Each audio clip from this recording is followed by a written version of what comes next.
Lahat tayo nakakaranas ng problema at pagsubok. Dumating na tayo sa puntong parang gusto na lang nating sumuko. Yung problemang parang hindi na matatapos. Mga pagsubok na parang tubig na walang hinto sa pag-agos. May mga oras na lalamunin tayo ng emosyon na idadaan na lang natin sa kung ano-anong gawain. At baka nga nandoon ang solusyon. Pero pagdating ng kinabukasan, balik na naman sa dati.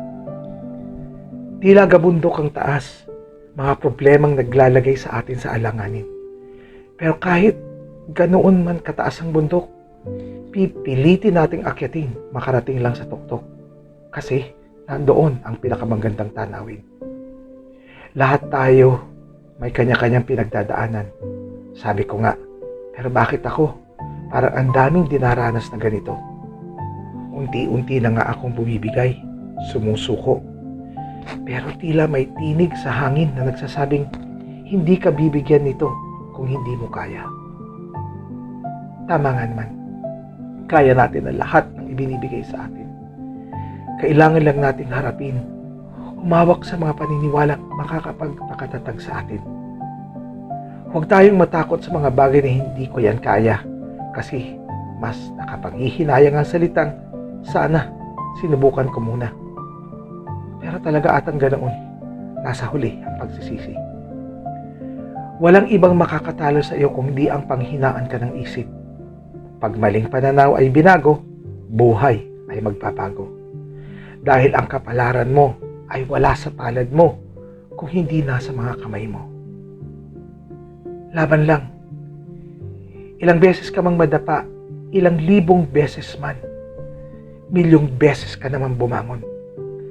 Minsan, maaapektuhan tayo sa sinasabi ng iba. Tatagan mo ang iyong mga paa. Huwag kang panghinaan. Hindi ka aabot sa puntong yan para huminto lang.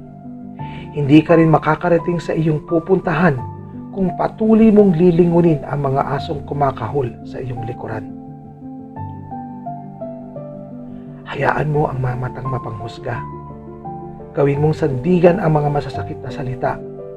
Walang kahit ano at sino ang makakatalo sa taong nangangarap. Tandaan mo yan. Sa bawat matinding pagsubok na problemang dumarating, kailangan mo lang tatagan kasi sa bandang huli, may matinding biyayang makakamtan. Diyan tayo tatatag.